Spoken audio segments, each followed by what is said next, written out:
O perigo das traduções da Bíblia é o tema do nosso novo vídeo. Sejam bem-vindos a este humilde canal. Eu tenho uma palavra de Deus para você. O tema do vídeo de hoje foi sugerido pelo meu querido amigo, irmão e professor Aldenis. Muito obrigado, meu querido irmão, pela sua interação aqui no canal. E todos vocês que estão assistindo nosso conteúdo, fiquem sempre à vontade para deixar aqui suas críticas, suas sugestões e sua interação. Agradeço por todo o apoio, pois cada visualização, cada like, cada compartilhamento, o algoritmo entende que esse material é algo relevante e vai compartilhar para mais pessoas, e assim as pessoas serão alcançadas pela palavra de Deus, pois aqui não buscamos fins lucrativos nem projeção ministerial, mas pregar a palavra do Senhor. Com pouco conhecimento que tentamos compartilhar para você. E louvo a Deus pela vida de cada um de vocês, inscritos ou não, mas que sempre aqui assistem nosso conteúdo e em especial oram pela minha vida. Ô irmãos, como eu sou grato a vocês por cada oração, é a melhor ajuda e a maior que alguém pode receber. Então, meu querido amigo, irmão e professor da Escola Bíblica Dominical Aldenis, ele sugeriu eu falar sobre o perigo das traduções da Bíblia. Então, logo aqui a princípio, vem à nossa memória uma pergunta que eu creio que seja a pergunta de muitas pessoas que têm gerado diversos debates no campo acadêmico e fora acadêmico sobre se existem contradições na Bíblia. Amados irmãos, como diz a ciência da interpretação da Bíblia hermenêutica, que a Bíblia por si só se explica. Para entendermos o que significa de fato os assuntos bíblicos narrados pelo autor sagrado Deus que inspirou os homens, as quais aproximadamente 40 pessoas escreveu a palavra do Senhor. Então temos que ter aquele conhecimento, ler o texto, ler o contexto, para que possamos nos inserir na realidade bíblica, para que venhamos compreender. Também, como vocês sabem, aqui tem esse meu material, outros materiais pego com amigos, outros também busco na internet. Então eu sempre analiso diversas traduções, aproximadamente 26 traduções que eu tenho, se não me foge a memória são 26, então sempre estou analisando essas 26 e outras com materiais que amigos me emprestam, que eu pesquiso, que eu busco para tentar me aproximar um pouco do original, porque nós não temos os originais.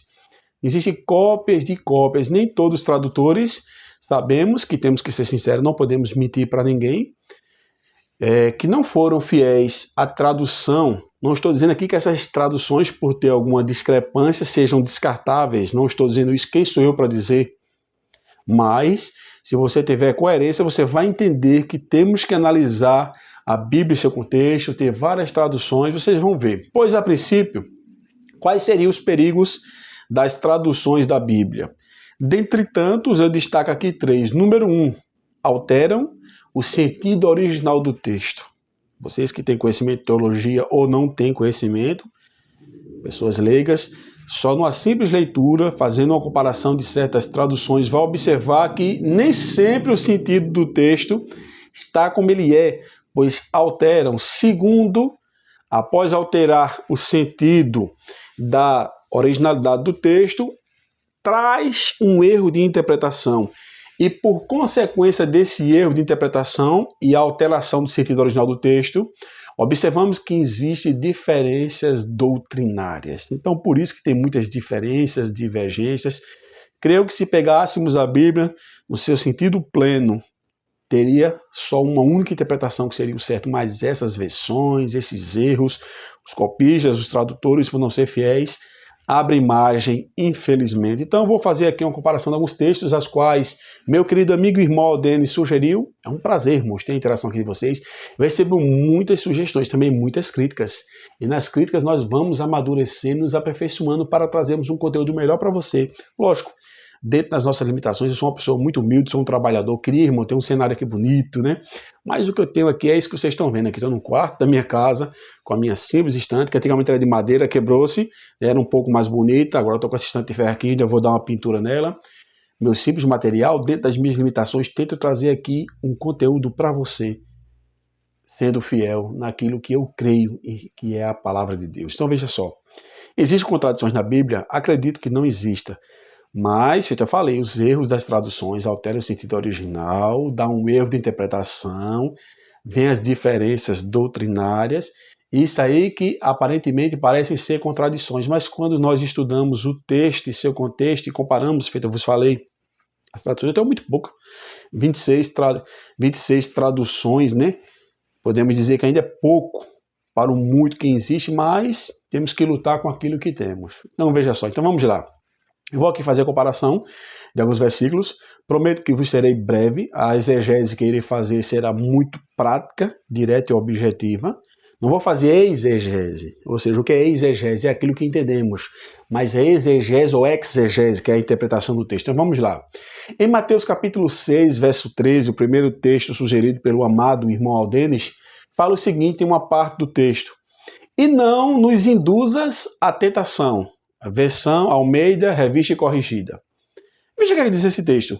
E não nos induzas à tentação. O que é induzir? Induzir significa ser a causa. Induzir, além de significar ser a causa, é o motivo, é provocar.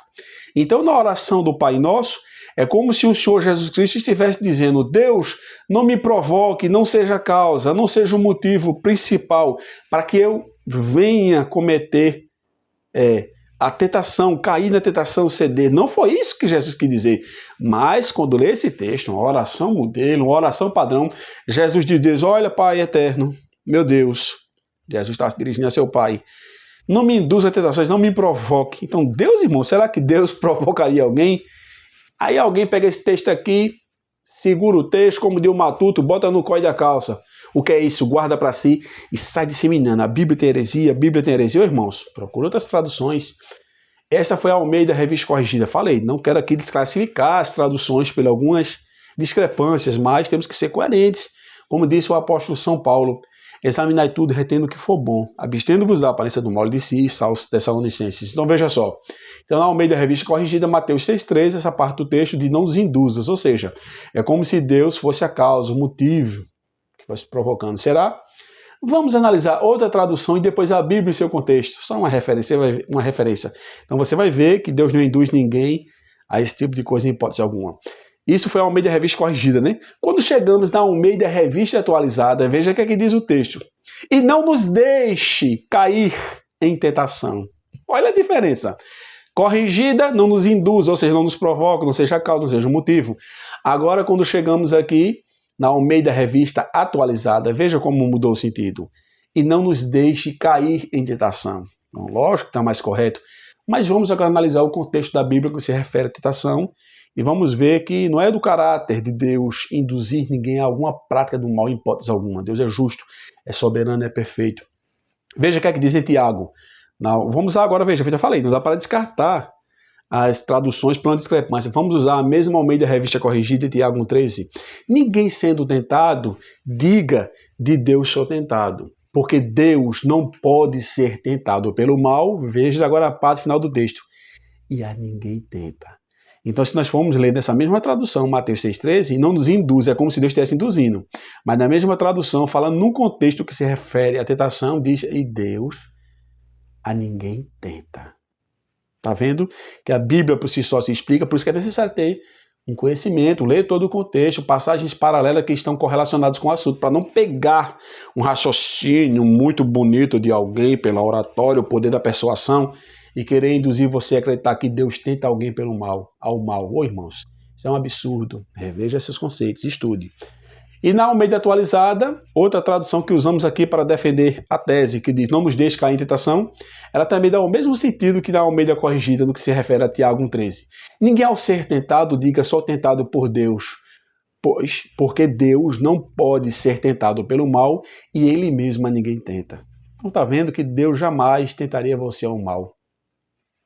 Então, outro texto que também muitos se utilizam, o nosso irmão Aldene citou aqui, é muito importante, irmãos. Talvez a sua dúvida, você acha que a minha dúvida é muito simples, desculpa a expressão, é uma dúvida besta, irmão Paulo. Você não tem isso de dúvida besta, não. Dúvidazinha ou dúvida zona, ou seja, dúvida pequena ou grande, é isso que eu quero dizer. Não sei se existe dúvida zona, me desculpe, mas você entendeu.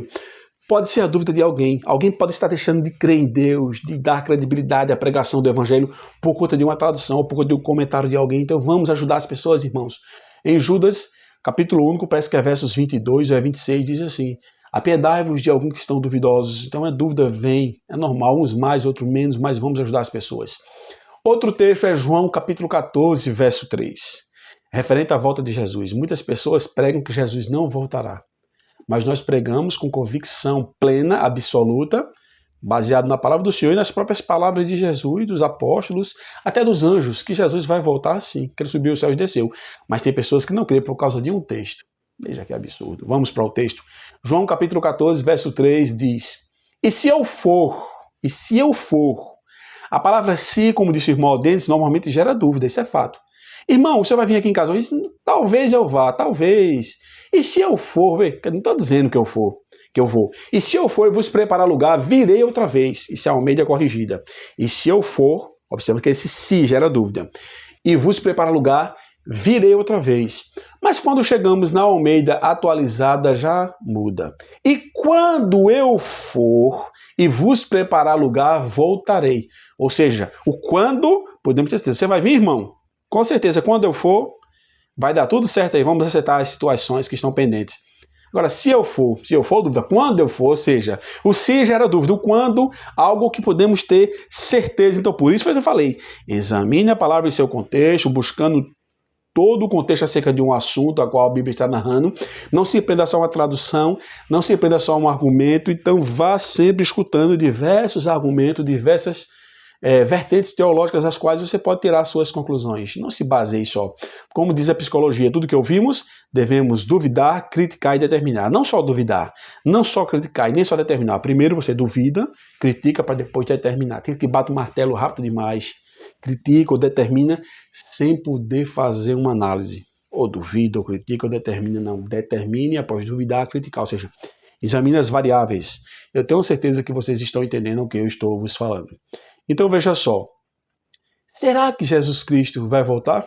Bom, irmãos, eu tenho essa plena convicção, mas por esse texto, e se eu for, então Jesus está dizendo que se ele for, se ele não for, mas a outra tradução diz, e quando eu for vos preparar lugar, voltarei. Então, será que ele foi? Vamos analisar aqui apenas alguns versículos, outros irei citar as referências em uma simples abordagem para você entender que de fato ele foi para o céu sim e vai voltar. Veja.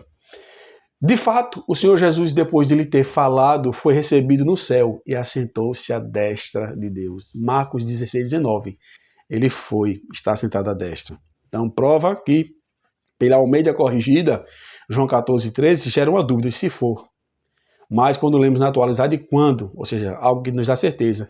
E quando vamos analisar o contexto de Marcos 16, 19, está escrito, de fato, o Senhor Jesus, depois de ter falado, foi recebido no céu e assentou-se à destra de Deus. Vamos agora para Lucas 24, 51, outro contexto que prova que ele foi sim.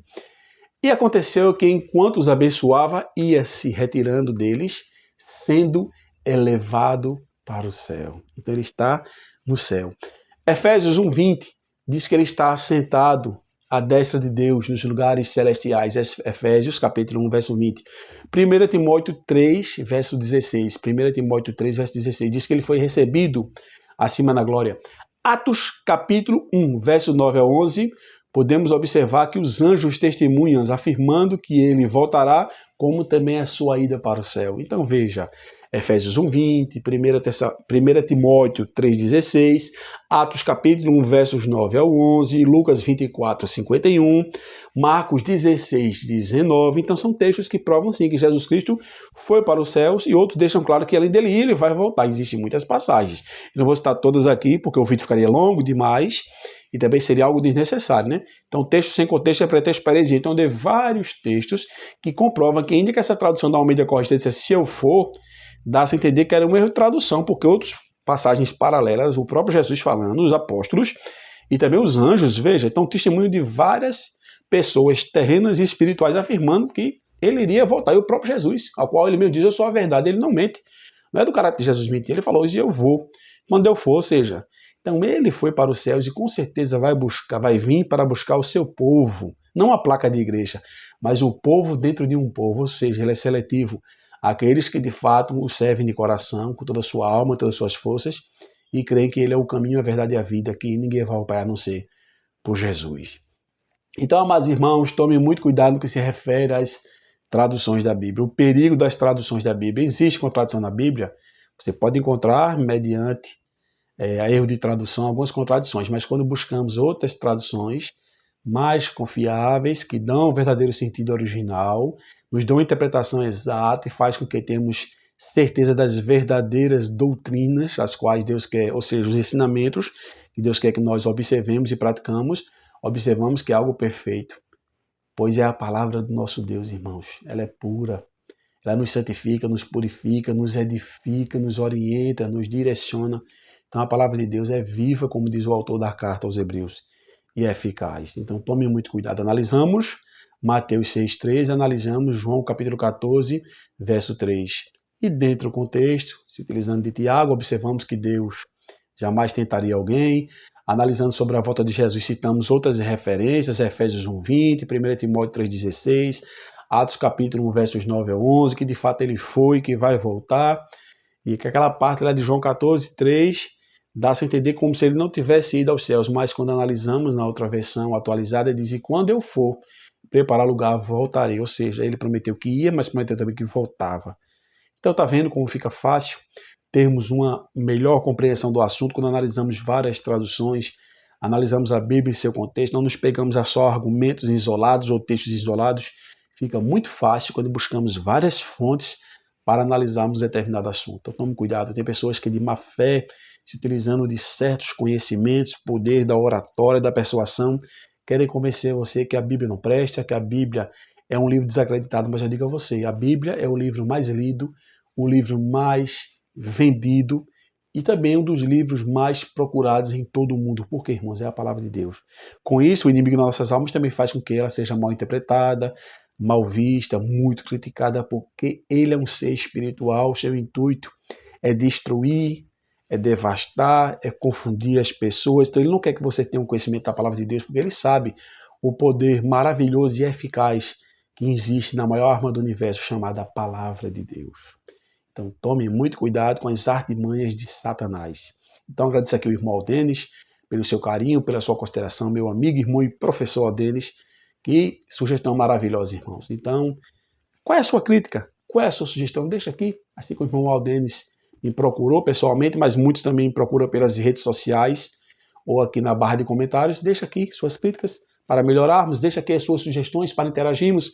Aqui no canal tenho diversos vídeos divididos em playlist, mas talvez ainda não esteja tirada a sua dúvida. Deixa na barra de comentários que eu vou responder, ou talvez gravar até um novo vídeo sobre o assunto, para assim te atender, fazer com que você tire a sua dúvida e também tire a dúvida de muitas outras pessoas. Desejo que Deus te abençoe, desejo que Deus te proteja, que a paz de Deus seja abundante na tua vida.